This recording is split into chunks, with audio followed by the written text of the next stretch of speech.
श्रीमद्भागवत तृतीय स्कंद एकविंश अध्याय। विदुरोवाच ब्रह्मार तहु जात तनु जे पूर्वे स्वयंभव मनु ताहार वंश ए जगते किरूपे प्रसारिला जेते।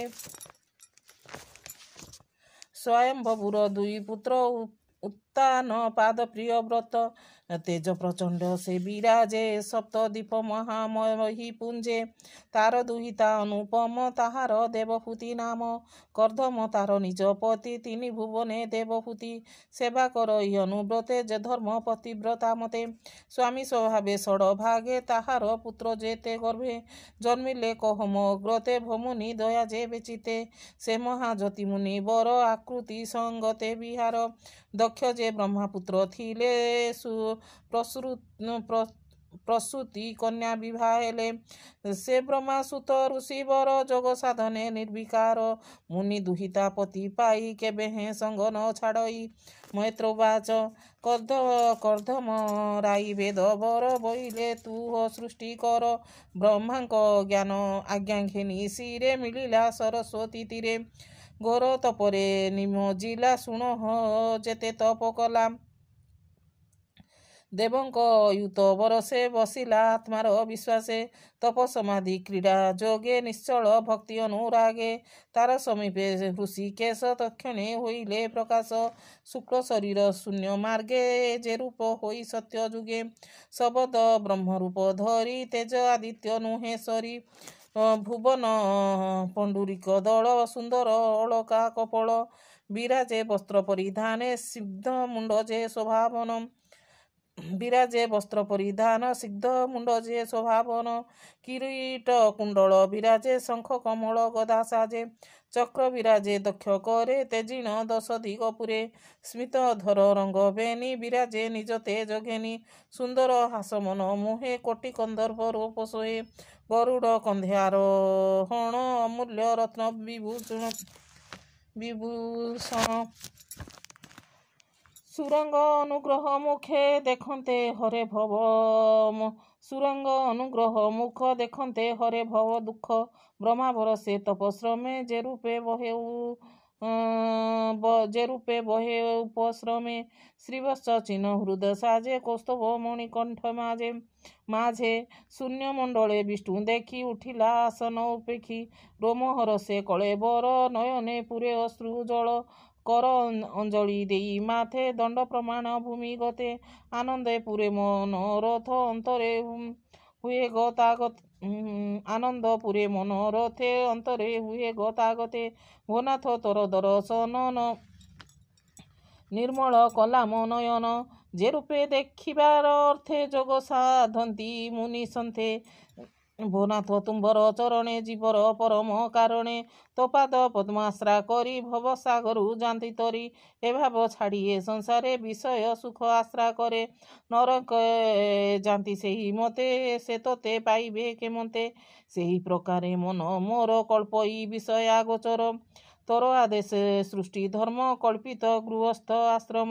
से गृह कर्मधेनु प्राय कुटुंब जनम नमुहे तोर चरणे कल्पद्रुम कि आसे लभे प्राणी श्रम से अनुग्रह मनु राजा कल्पित ताहार तनुजा से पुणी सर्वप्राणी हिते जेमंत तो शरणागते बड़ी निवेदी गृह धर्मे जेमंत गमयी आश्रमे तो कथा तापश्रम क्षेत्र एकथा जगते विख्यात तरूप गुण अवतार निर्मल बहे सुधाधार तोते लोभित जार चित से नुहे काल ग्रस्ते ग्रस्त तु एक रूपी क्षण देह जग मोहिनी घोरमय कर ई सृष्टि स्थिति अंत जे तोर आज्ञा घेनी कर ई सृष्टि स्थिति अंते जे तोर आज्ञा घेनी ख्याते भोनाथ तोहर महिमा के कही पारे गुण सीमा हेमंत मुनि वाक्य शुणी गरुड़ कंधे चक्र पाणी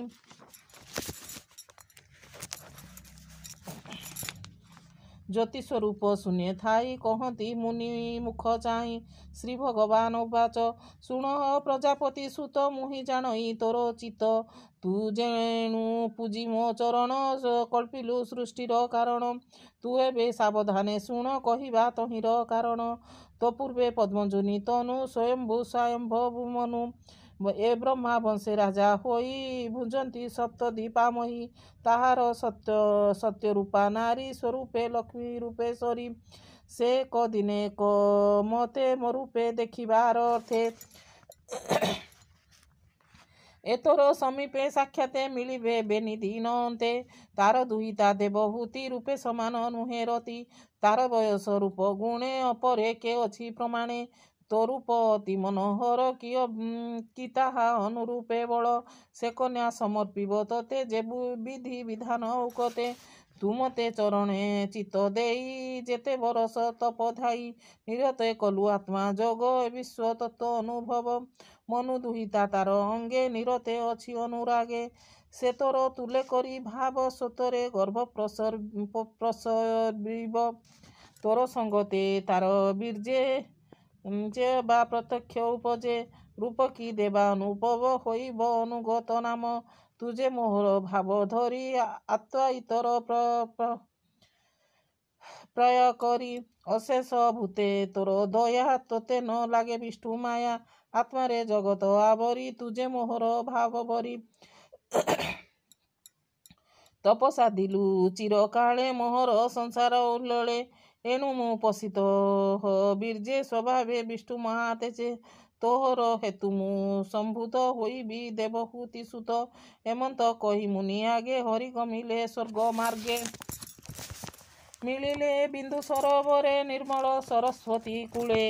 ଦେଖିଲେ କର୍ଦ୍ଦମ ଶରୀର ତପ ସାଧନେ ସେ ନିଷ୍ଠୁର। ସେ ନଦୀ ତୀରେ ପୁଷ୍ପ ବନେ ଗମ୍ଭୀର ପକ୍ଷୀ ନାଦ ଶୁଣେ। ଭୃଙ୍ଗ ସମୂହେ ନାଦ ବହେ ଶୁଭଇ ସାମଗାନ ପ୍ରାୟେ। ଏମନ୍ତେ ଶୁଣ ବିଦୁର ମନୁ ଯେ ବ୍ରହ୍ମାଙ୍କ କୁମର। ସୁବନ ଆଚ୍ଛାଦିତ ରଥେ ଆରୋହୀ ପାରିଷଦ ଯେତେ। ମତେ ବସଇ ଦେବହୂତି ବିଦୁର ମନେ କଲେ ଭ୍ରାନ୍ତି। ଏମନ୍ତ ବିଦୁରର କୋଳେ ବିଷ୍ଣୁ ମିଳିଲେ ଋଷି ମେଳେ।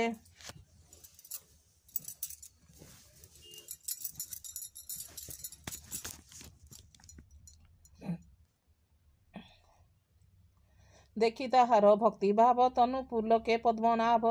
ସ୍ୱଭାବେ ଭକ୍ତ ଜନ ବନ୍ଧୁ ନୟନେ ଅଶ୍ରୁ ଜଳ ବିନ୍ଦୁ। ପଡ଼ିଲା ସରସ୍ୱତୀ ତୀର ତେଣୁ ବୋଇଲା ବିନ୍ଦୁ ସର। ପୁଣ୍ୟ ପବିତ୍ର ଶୁଦ୍ଧ ଜଳ ସ୍ୱଭାବେ ନିର୍ମଳ ଶୀତଳ। ସେ ଜଳ ବିଷ୍ଣୁର ଚରଣେ ସେବା କରନ୍ତି ମୁନି ଗଣେ।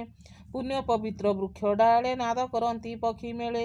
କ୍ରୀଡ଼ନ୍ତି ନାନା ବନ ଜୀବ ଗଭୀର ଶୁଭେ ରଙ୍ଗ ଭାବ। କ୍ରୀଡ଼ନ୍ତି ନାନା ବନ ଜୀବେ ଗଭୀର ଶୁଭ ରଙ୍ଗ ଭାବେ। ସକଳ ଋତୁ ଫଳ ଯହିଁ ପୁଷ୍ପ ପଲ୍ଲବ ବିରାଜଇ।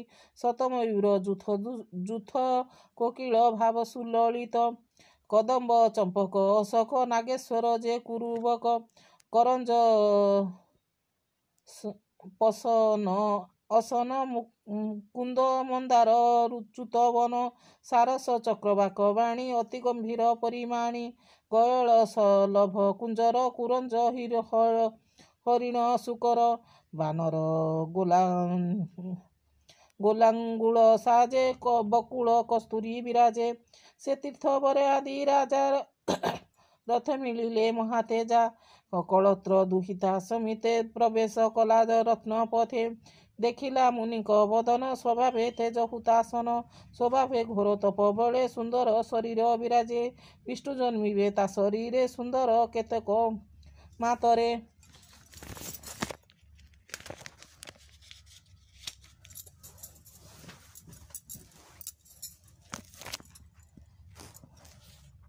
ବିଷ୍ଣୁ ଗଭୀର ସାଧୁ ବାଣୀ ସେ ମୁନି କର୍ଣ୍ଣ ପଥେ ଶୁଣି। ରୋମ ପୁଲକ କଳେବର ନେତ୍ର ଆନନ୍ଦେ ଅଶ୍ରୁଧାର। ଶିରେ ସୁନ୍ଦର ସୋହେ ଜଟା ବସନ ବେଷ୍ଟିତ କାଛଟା।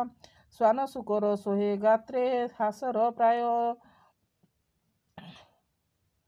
ଶ୍ୱାନ ଶୂକର ସୋହେ ଗାତ୍ରେ ହାସର ପ୍ରାୟ ଅସମ୍ଭୂତେ। ରଥ ଉପରୁ ଅବତରି ମୁନି ସମୀପେ ଦଣ୍ଡଧାରୀ। ମିଳିଲା ଯୋଡ଼ିବେନି କର ଦେଖି ଉଠିଲେ ବେଗେ। ମିଳିଲା ଯୋଡ଼ିବେନି ପାଣି ଦେଖି ଉଠିଲେ ବେଗେ ମୁନି। ବସାଇ ପୂଜିଲେ ଆସନେ କହନ୍ତି ଅମୃତ ବଚନେ ତୋର ଗମନ ନୃପବର ଏଜସ ଆଶ୍ରମ ମୋହର ରାଜା କୁମର ପ୍ରଶ୍ନ ଶୁଣି ସନ୍ତୋଷେ ପୂଜି ବିପ୍ରମଣି ବିଷ୍ଣୁ ଆଦେଶେ ଚିତ୍ତେ ଶୁଣି ରାଜା ଆଦେଶେ ଚାହିଁ ଭଣି ଆନନ୍ଦେ ଉଲ୍ଲୋଳ ଲୋଚନେ କହନ୍ତି ଅମୃତ ବଚନେ ତୁମ ଭ୍ରମଣ ଏ ଜଗତେ ସାଧୁଜନ ରକ୍ଷଣ ଅର୍ଥେ ଅସାଧୁ ଜନ ବିନାଶନେ ନିଶ୍ଚଳ ଧର୍ମର ସ୍ଥାପନେ ଏ ଦୃଷ୍ଟ ଦିଗପାଳ ତେଜ ଏଣୁ କ୍ଷତ୍ରିୟ ଅଷ୍ଟଭୁଜ ଦିଗପାଳଙ୍କ ତେଜ ମଧ୍ୟରେ ଅସାଧୁ ଜନ ଗର୍ବ ହରେ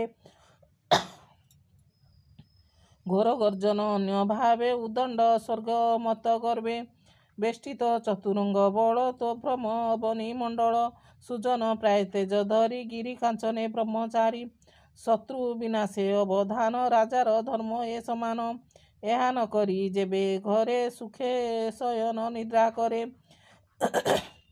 ତେବେ ଆନନ୍ଦ ରିପୁ ବଳ ନାଶନ୍ତି ଅବନି ମଣ୍ଡଳ ତଥାପି ଶୁଣ ହେ ରାଜନ ଯେ ଆଦି ତୁମ୍ଭ ଆଗମନ ତୁମ୍ଭର ପ୍ରିୟ ଭାବ ବହି ସୁହୃଦେ ଭାବେ ପ୍ରଚାରଇ ଏମନ୍ତ କହି ରାଜା ଆଗେ କଧର୍ମ ରହି ସ୍ତମ୍ଭି ଭାଗେ ପୃଷ୍ଠର ବଚନ ସୁମରି ଅଧିକ ପ୍ରିୟ ଭାବ କରି ସେ ମୁନି ଚରଣ ପଙ୍କଜେ ବ୍ରାହ୍ମଣ ଜଗନ୍ନାଥ ଭଜେ ଇତି ଶ୍ରୀମଦ୍ଭାଗବତେ ମହାପୁରାଣେ ପରମହଂସ ସଂହିତାଏ 82 ତୃତୀୟ ସ୍କନ୍ଧେ କର୍ଦ୍ଦମ ମୁନି ଶିଷ୍ୟ ସମ୍ବାଦେ ନାମ 21 ଅଧ୍ୟାୟ।